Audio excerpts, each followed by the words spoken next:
My people have been in this church for 5 generations. My great-grandfather died right over that pew. What a great way to go, right?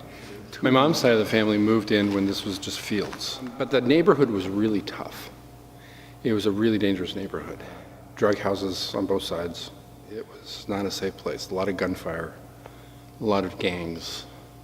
And my older uncles were like, why do you think you need to be back in the old neighborhood? This is home. I do feel really connected here, and I think it's important not to have the old families leave. I'd be in these huge meetings, public meetings, and almost invariably some woman would come up to me. It didn't matter her age. She could have been ancient, she could have been young, and she would whisper, "They saved my life."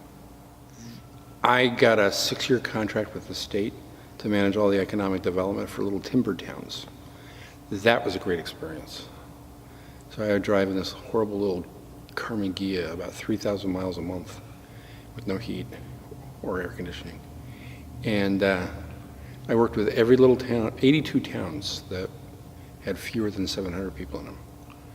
That was you learn Oregon for doing that for 6 years, and that was a fabulous experience. You know, Irish Catholic parents who matured during the civil rights movement and were involved in that made a huge impression on me and my 6 siblings. We're the most important people.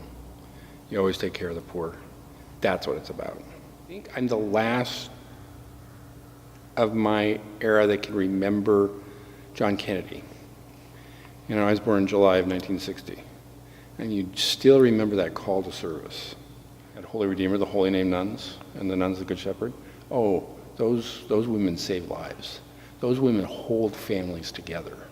I think my decisions are based on a foundation of fairness, of figuring out what's right for everybody.